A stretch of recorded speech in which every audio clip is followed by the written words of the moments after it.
Narito na naman ang mainit na balita mula sa mundo ng politika. Isang malaking balita ang sumabog ngayong araw na ito sa mundo ng politika at seguridad ng bansa. Ayon sa maulat, si PNP Chief Torre ay nasibak na sa kanyang pwesto matapos ang ilang kontrobersyal na issue na sumabog kamakailan lamang. At bilang isang malinaw na halimbawa ng katotohanan ng karma, nagsimula ng magbalik tanaw ang mga eksperto sa mga naging aksyon ng mga matataas na opisyal ng gobyerno sa nakaraan. At ayon sa mga insiders mula sa Malacanang, isang malaking hakbang ang ginawa ni President Kuting ng Norte Jr. at House Speaker Martin Tambalos Romualdez upang pigilan ang pagkasira ng imahe ng administrasyon sa mga ganitong issue. Nababahala umano sila sa patuloy na pagbagsak ng kredibilidad ng ilang mga miyembro ng gobyerno at ito ay nauugnay sa mga kaganapan hinggil sa PNP chief na nasibak. Dito sa bansa, kitang-kitang na tila may koneksyon ng mga nakaraang aksyon sa kinalabasan ng mga pangyayari ngayon. Nananatili namang hindi malinaw kung ano ang magiging epekto ang pangyayaring ito sa darating na halalan at sa relasyon ng administrasyon kay dating Pangulong Rodrigo Duterte na dati ay may kalapit na ugnayan sa mga kasalukuyang opisyal. Ang mga taga-suporta ni Duterte ay nagsimula ng magsalita tungkol sa mga posibleng epekto ng pagbabalik ni FPRRD sa bansa malapos ang kasong kinakaharap sa ICC. May mga nag-aalala na baka magdulot ito ng karagdagang tensyon sa gobyerno lalo na sa mga miyembro ng administrasyon. Sa kabila ng lahat ng ito, patuloy ang mga malalaking usap-usapan ukol sa karma na tila nagsisilbing babala sa mga hindi tamang hakbang na ginagawa ng ilang mga leader. Ang mga nakapaligid kay PBBM at Romualdez ay nag-aalalang ang mga kasunod na hakbang na gagawin nila ay magbibigay ng malaking epekto sa kanilang mga posisyon at kredibilidad. Isang bagay ang tiyak ang mga hakbang ng gobyerno ay tiyak na magiging masusubok sa mga susunod na linggo at buwan. Tunghayan natin ang mga susunod na development sa kasong ito at ang magiging reaksyon ng publiko. Ito ang mga balitang maghuhulog sa ating kinabukasan. Magsilbing aral sana ito na ang karma ay isang hindi maiwasang aspeto ng ating buhay. At yan nga ang mga balitang ating pagkakatutukan at kung bago ka pa lamang sa aking channel ay huwag kakalimutang mag-like, share and subscribe para updated ka sa aming mga bagong balita dito sa Tatak Pinas.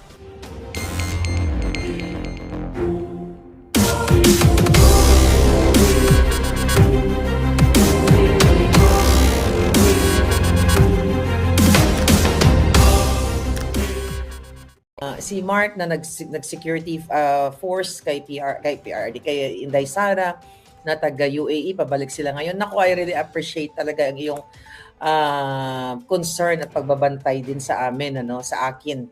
At talagang inassist mo kami hanggang Uber, nagkalito-lito na kami sa aming mga Uber service. But anyway, sobrang overwhelming po talaga. Naku, sana ma-witness ninyo kung paano talaga minamahal ang ating Vice President na anytime soon maging presidente nyo na, dahil nakikita natin yung mobilization genuinely ng taong bayan dyan sa Pilipinas at sa buong mundo.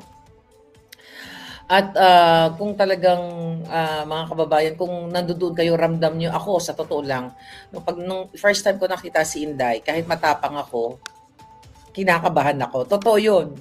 Kahit matapang ako ng bongga-bongga, kinakabahan ako, nagbida-bidahan lang ako, nalakasan ko lang yung loob ko. Pero yun na nga, masa starstruck ka talaga dahil, well, hindi siya butod, hindi siya mudlo. So, very warm ang kanyang personality. At yung mga Pilipino ko, mga palangga, talagang kumakahila naman kayo sa lola ninyo. Talagang kumakapagmaganda kayo. But I love you all. Nakakatuwa lang talaga yung emotion kahapon. Dahil lahat sobrang happy na nakita si Inday Sara. Pero bago ko magtuloy-tuloy, kukwento ko sa inyo yung mga eksena doon. Gusto ko muna mag-shoutout syempre kay Palangga Ruth from Zurich, Palangga. Kababayan ko yan. Kumusta ka da? Permi ka lang katutok. Si Palangga, Madam Lolita Suarez, the other day na-meet ko na shoutout pa kita, pero gusto kong doblehin para masaya ang iyong umaga. Next. Okay, syempre, ang nagbigay sa akin ng siopaw. Yun ang kinain natin doon nung nagutom kami pala. Si Ma'am Melanie. Ayan. So, si Miss Ruth ng Netherlands. Okay, si Ma'am Eva Medina, Agnes Medina, Mona Lentin from Uzami City. Ayan. At syempre, nagbigay sa akin ng tsokolate si Ma'am Estrelleta Obenita. Ayan, binigyan ako ng tsokolate. Kaya jojoba na naman ang lola ninyo. At asa pa ba yung mga babatiin natin bonggang-bongga? Ayan, may letter pa siya. Maharlika with love. Okay? Siyempre, nagbigay sa akin palangga. Sorry, hindi ko na matandaan. Inabot ako ng mga, mga masasarap na pasalubong. At at itong biko na kinain namin dito. Ito yung breakfast namin. At saka, actually, yung breakfast ko ngayon is Hakobina. Ito baon din namin ito mula sa Los Angeles. Hakobina, yan, so sa kape. Pero mamaya ko na siyang kagatin. So, ayun, nagbigay sa akin ng payong palangga. Binigay ni palangga, nagbigay din ng pabango. Di ba? Kasi lalo akong magiging mabango. At yung payong, dahil umuulan dito. Thank you from London with love. At syempre, ang mga pang-ref magnet nakabog sa banga. At yung nagbigay ng pangkape. Thank you so much, palangga. Okay. Yan, ito si palangga ang tawag dito, keychain. Yeah, keychain. Dapat may chain to para kay Lisa. Keychain. Dapat yung chain na gano'n para kay Satanas.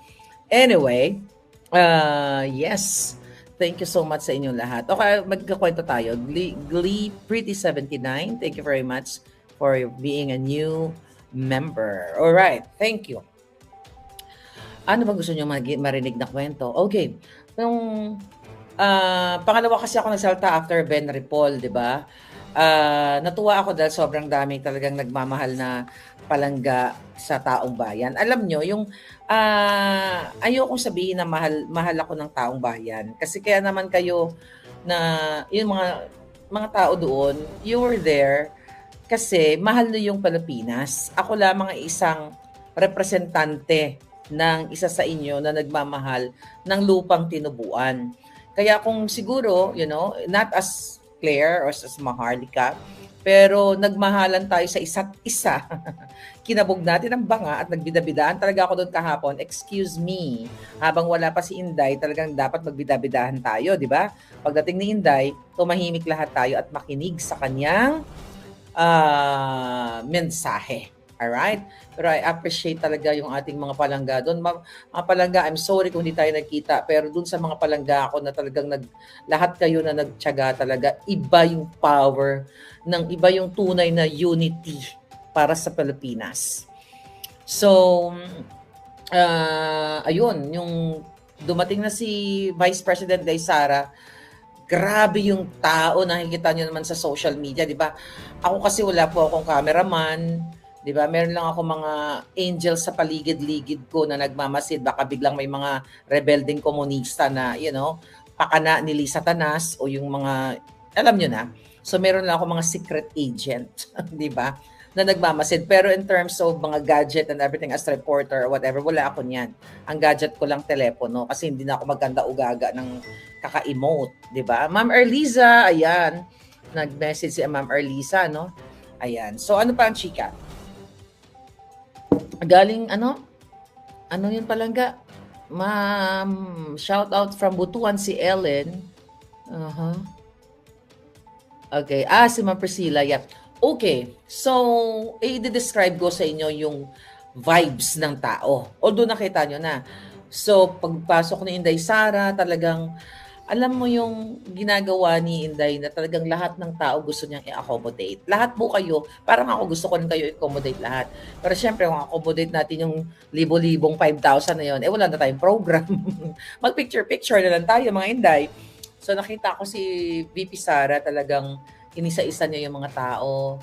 'Di ba? Hindi katulad ng mga bangag ni Marcos Jr. at ni Amy, yung manggagamit.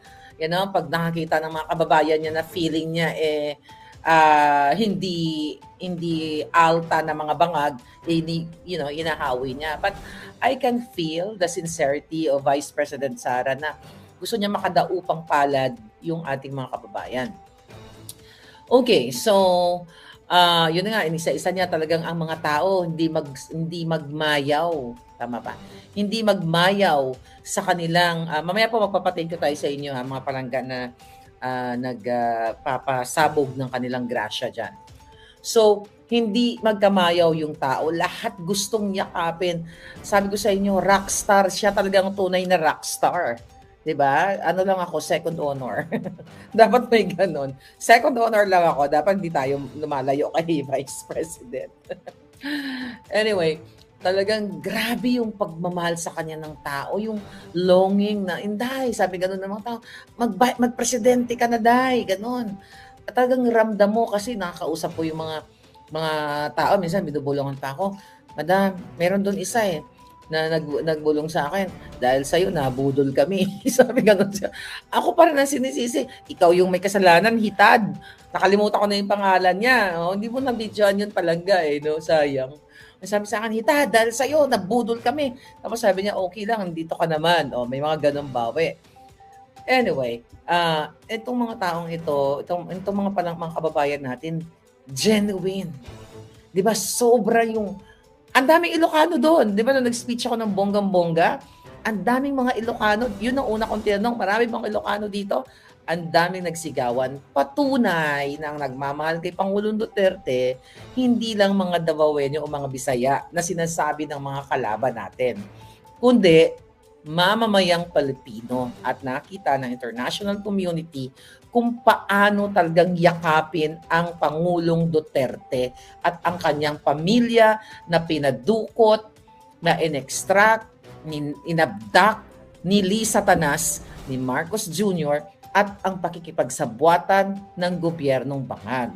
So ngayon, kayong mga yawa kayong mga jutang, pitkon ko mga itlog ninyo mga bangag na yan, nakita nyo ngayon kung gaano mahalin ng taong bayan ang Pangulong Duterte at kanyang pamilya at suportahan ang Pilipinas. Why? Marami doon mga foreigners, mga ibang lahi, mga foreigners kahapon. Kaya nga nag-prepare tayo ng maiksi, na speech para talaga doon sa ICC at doon sa mga hindi Filipino speaking para naintindihan nila kung ano yung laban natin. Alright? So ngayon, mga kababayan, and thank you sa aking palangga dito na tinulungan akong, mag-create ng short speech ng time na yon. Group effort, di ba? Group effort din yon. Akala nyo? At least yung group effort natin, yung sentimiento namin para sa ang ginagawa kay Pangulong Duterte. Hindi yung group effort na mag-i-extra ka, katulad ng gusto nilang gawin sa atin lahat na gusto tayong gurgurin. So, yes, mag-comment na kayo dyan mga palangga, ha? Okay, mamaya magpapasalamat ako sa inyong bonggang-bongga lahat kayo. Teka, tignan ko muna. Sino yung mga nandoon kahapon? Good morning, sunshine, sabi ni Girlie. Okay. Jet lag ba? Oh, jet lag. Di ako nakatulog ng pero okay lang. 'Di ba? Mga 3 hours lang yung mga tulog namin dito actually kasi magkaiba ng time zone. So ngayon, yung mga Pilipino, mga palangga ko kahapon, grabe nakakaiyak na nakakatuwa silang panoorin. So ayun na nga, pinagkakagulan na si Inday, kaya ang lola ninyo tumabi-tabi muna, magpasintabi ka muna. 'Di ba? Kaya ang pictorial ko nakat. Ay teka, mag-focus muna tayo kay Vice President. Hindi ako ang bida dito. Siya ang bida dito. So 'yun, naglakad ng palangga. So, paano ba? So pupunta na siya sa stage, tapos pumunta na ako sa harapan. So malampak talaga ako ng bonggang-bongga sa lupa para ma-capture ko. Ang problema, naputol yung mga live namin. I don't know, baka may padala naman si Lisa Tanas na jumper, ano yun? Not jumper, what do you call that? Jammer. Diba? Yung jumperin natin. Jammer, okay? Na putol-putol, di ba? Yung ating live. At saka, yun na nga, wala naman akong dalang cameraman o professional na magaganon talaga. So, marami naman nakapag-live, so that's okay. So, naputol. So, I'm recording. Nag-record pala ako, pero kaka-post ko lang. Parang 48 years bago ma-upload. So, marami akong mga videos na kuha, pero 48 years pa siguro ninyo maghihintay. Alright, so ito na. Wala kaming, alam mo, yung event na yon is short notice. Lahat naman nun short notice dito dahil unang-una wala namang resources dito ang Vice President. Kumpara, at least sa Pilipinas, marami talagang tayo yun, bayan natin yun na gusto magtulong-tulong. Aba, yung stage is platform lang yun na ginawa-gawa. Okay lang yun. Nung pagdating nga ni Inday, ni Vice President, nakita ako, nagmamasid lang ako, nakita ko yung mga security forces, nakita ko, sabi ko, nakikiramdam lang ako, hindi na ako nag-ingay doon. Dahil maingay na ako sa vlog, tapos epal pa ako doon, hello, ayoko naman umaga ng mga eksena ninyo. So nakikita ako mga hitad, nagkuha ng bangko si Kateki, no? May mga assistant doon, Inday. Natatakot ako kasi yung upuan is plastic. Anytime, baka kung ako tumayo doon, bagsak agad ako doon. Pero anyway, magaling din si Inday. Nung binibitbit na yung upuan, nag-worry ako sa kasi baka biglang bumagsak, di ba? Hindi gagamitin na naman yung mga jutang ginimis na pangbabash sa ating Vice President. Pero si Inday, dahil tama, alam mo, ang tawag doon ay diskarte. Kaya lagi ko sinasabi, ang taong madiskarte, di ba? Lalo na kung madiskarte at matalino, panalo ka talaga. Pero yung diskarte niya, yung upuan, hindi siya nagtumayo doon sa gitna. Tumayo siya doon sa pinaka-tukod. Tukod ang tawag doon. Nasa tukod yun sa Amon, sa Bisaya. Yung paa ng upuan, di ba ganyan? Tumayo siya doon para nga matibay nga naman. Pero tinitignan ko. Sayang man lang may naka-video. Tinitignan ko talaga yung upuan niya. I swear to God, nung nakaganon ako, sabi ko baka malagdag po si Inday or ganon ba? Tinitignan ko yung mga tornilyo, kung may tornilyo man yung bangko, doon ako nakatutok. Kasi baka ako anytime, di sisigaw ako, ay, Kateki, babagsak. Although, may nakahawak. Okay. So, ano yung nagre-represent doon? Yung hindi preparado na, hindi ginastosan ng bonggam-bongga yung event na yon. Ibig sabihin, impromptu lahat. At dito nyo makikita na ang Vice President, walang arte-arte, mas maarte pa nga ako sa kanya. 'Di ba? Mas bidabidahan pa ako sa kanya. Walang arte-arte. Tumayo siya doon, kasi para ma-approach siya, makita niya yung taong bayan. At ayun, nagsalita siya. Well, naka-rubber shoes naman si Inday. So, okay lang. Ako kasi hindi ako pwede mag-rubber shoes. Kasi makikita niyo yung height ko. 'Di ba? Hindi, tsaka hindi bagay sa outfit. 'Di ba? Dapat binabagayan yung outfit. Pero hindi, dahil matangkad siya, walk up like this naman yun. Kahit anong gawin nun, walk up like this. 'Di ba? Dahil unang-una matangkad, makinis, hindi hindi formalin inspired yung feslak, katulad ni Palaka, Oh my God, kakainis. Here. So, yung mga tao sa likod na nararamdaman ko talagang talagang yung wish talaga nila na matapos na yung kabangagan sa Pilipinas. Pero yun nga, during sa speech ni Inday, I think 30 plus, almost an hour yung kanyang speech. Yung kinuwento niya nga, yung pagpasok niya doon, pag-visit niya sa kwarto ni PRRD, yung mga napagkwentuhan nila, at yung request na Coke Zero, na tipid-tipirin mo lang yan, ganyan, it's not good for you, dahil nga may, may chemical whatever content for, cancer later on, mga ganyan. Then, ang sabi ni Inday, maglakad-lakad ka, ganyan-ganyan. At may mga naging kaibigan na daw siya doon, si Pangulong Duterte, kachika-chika. Ang sabi ni Pangulong Duterte, ay hindi man siya maglakad-lakad doon dahil pag nakarating siya sa pinto, sa gate, ilalabas siya. Hindi ba nakakatawa pa rin yung kanyang personality, yung sense of humor, which is hindi talaga nawawala kay PRRD yun. Kaya, I hope, may mga nagme-message sa akin, ma'am, pupuntahan niyo pa ba si PRRD? Naku, mga palangga, hindi naman ako next of kin, no? Hindi naman ako kamag-anak. So, kung i-allow nila, bakit hindi? Sabi ko nga, magpakulong na lang ako doon sa ICC, no? Ako na ang magluluto kay PRRD o ako na ang kanyang magiging sidekick. Why not? Kung pwede, bakit hindi?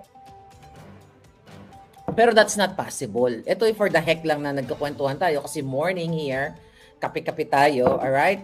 Natural beauty and brain. So, tapos yung mga kinuwento ni Vice President Sara na yung advice nga sa kay Kitty na gusto daw pumunta ni Kitty mag-visit pero wag papuntahin si Kitty sa Netherlands hanggat hindi abogado. O, di ba? Nakakatawa talaga. Hindi pala pwede visitors, madam. Mahigpit sila kasi maybe later, I don't know, hindi ko alam. Actually, ayoko mag-react. Pero this is just a wishful thinking na I wish i-allow naman nila na magbisita si Maharlika. Di ba? Siyempre, bias ako. Di ba? Sarili ko yun. Di bida-bidahan ako. Di ba? Bakit hindi? kung posible. Pero for now is yung family lang. Ng pamilya lang, 'di ba? Yun lang talaga. So we have to follow the rules. Now what? Patawa-tawa lang talaga si Tatay Digo. Oo, kaya nga sabi ko nga, yung nangyari sa kanya kay PRRD, parang para sa akin bakasyon lang yun kasi I'm very positive. Okay? Meron ako nababasa dyan, kayo talaga kung makagawa man lang. Pero okay lang din naman sa akin. Meron kasi ako nakita na doon sa may nag-interview sa akin doon, na mga palangga ko, Marlica, nadulas, lalabas na si PRRD. I'm just being positive. Diba? Na sinasabi ko naman, we will win. And you have to claim it pag mga ganyan. You have to claim it lahat ng mga positive mo sa buhay. Kasi lahat ng mga pinangarap ko sa buhay, kinlaim ko yun, kaya nangyari. So I'm claiming that PRRD will be home very soon. Malay mo ako, susundo pala sa gate, di ba? Pag naglakad-lakad si PRRD doon, nas nandoon din ako, tara na PRRD, ako na uwi sa iyo. Di ba? Kidding aside, mga palangga. Be optimistic. Yeah. Tama, sabi ni Wating-Wating. Basta bring him home, safety by God graces, sabi ni Astig Bingbong. Ayun na nga. Okay, si Pretty. Oy, mga palangga, thank you Pretty. Ayan. Pasalamatan mo natin ang ating mga palangging. Si Karen, ayan. Barkadahan, thank you so much. Okay. Si Glenn, ayan. Solid Marlican, thank you. Palangga, thank you. Nako, 25 months na si Solid Marlican na member. Ayan, palakpakan natin. Lagi nagmamahal sa akin. Ayan, si Maria Tenya na nagmamaganda like me. Ayan, si Miriam, thank you very much. Ayan, ang mga palanggingging, si Karen, si Annalina, si Jethro. Ay, nako palangga. Thank you si Kampong Chica na laging nandiyan kay lola niya. Okay, ngayon, thank you so much. So, ano yung mga tanong nyo doon sa mga eksena kahapon? Ano pa ba yung mga na-notice ko? Okay, na-notice ko. Alam nyo, yung mga nag-guard doon kay Inday, mga volunteers yun. Hindi bayad yung mga yun. Yung sound system, palangga, thank you, nagpapicture. Hindi bayad yung mga yun. Walang mga talent fee yun. Lahat yun volunteer. Kahit sa akin, maraming gustong mag-volunteer. Ang dami nag-imbita sa akin. Ako, more invitation. Para hindi na ako bumalik ng Amerika. Baka dito na ako, ba't nandito si PRRD. So, but seriously, yung pagmamahal yung volunteerism, na talagang yung kanilang support kay Pangulong Duterte at sa inyo sa ating buong bansa, hindi mo matatawaran. Wala yan si Bangag. Kaya nga, sabi ni Baste, totoo yun. Mr. Marcos, ano sabi ni Baste dyan? You will never be loved by the Filipino people. But, this is my word. But the Bangags like you. But the Bangags, yun ang nagmamahal kay Bangag. Kasi syempre, pare, tira tayo. Singo tayo. Mga ganon. Diba? So yun lang yung nagmamahal sa kanya. Pero yung Pilipino, hindi. Hindi siya, my God, sa Pilipinas pa nga lang, diba? Gaganon-ganon si Puting. Ay, punta ng Cavite. Yung mga tao, nga, walang pakialam sa kanya. Alam mo kasi iniantay lang ng mga yon, ayuda. Kasi ang sa puso noon ng mga taong yon, ang inaalam ko, addict to. Pero sige na lang, kunin ko na lang yung ayuda pang tawid gutom, pambili ng bigas. Right? Yun ang reality. The reason why, papasok na tayo sa issue natin na ipapahuli ang mga vloggers. Okay? Imagine niyo itong si Paduano, lahat sila, group effort sila. Yung mga palangga ko, mga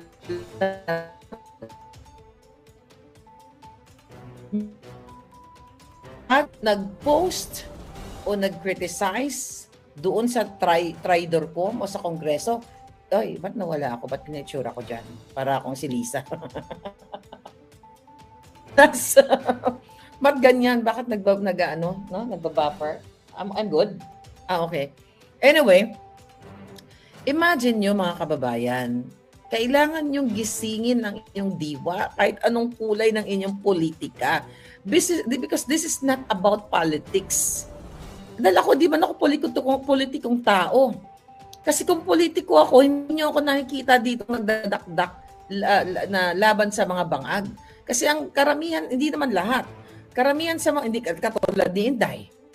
Di ba? Kung yan ay politikong para lang sa pangangawat, hindi yan laban sa mga bangag, sa mga ginagawa ng bangag. Magsasubmit na lang yan. At makikipagkunsyabahan na, sige, hindi naman ako magsasalta. Punitim na, ito, project ko, bigyan mo ako ng confidential fund na ganito. Basta magkakampi tayo sa pagnanakaw. So, ang ibig ko sabihin, mga kababayan, talagang ang ginagawa nila panggigipit ang ginagawa ng gobyerno na kapag ikaw ay nagsalita ka after I think nandito, no? Tignan na exact word ng mga yawa. Mga nami pang anohon. Ano sabi ng mga honghang? Okay. So ngayon, saan ba yung message sa akin ni Palangging? Alright. Oh, okay. So here we go. So ngayon, ang sabi nila, ang mga giatay na lahat ng mga vloggers na magsasalita, mag-criticize sa kanilang HUAD committee na yan o TRI committee na yan ay iko-contempt nila at pananagutin nila. Diktadorya po itong nangyayari. Anong kulay ng inyong political, inclination whatsoever. Ito ang gigipit sa atin. Ma'am Anita Go, thank you so much. Ayan, thank you Palangga. Yan. Ngayon, bakit to ginagawa sa atin? Kasi nga very effective yung boses ko niyo. Look at Sas, my baby girl, Sas Rogando Sasot. Gusto niyang, like ako, willing ako umattend sa Zoom. Para, ang sabi, in aid of legislation, yung kanilang pinaghihiring-hiringan dyan. Bakit kailangan pumunta ni Sas ng personal sa Pilipinas kung ito ay in aid of legislation? Bakit hindi nila pinapayagang mag-Zoom?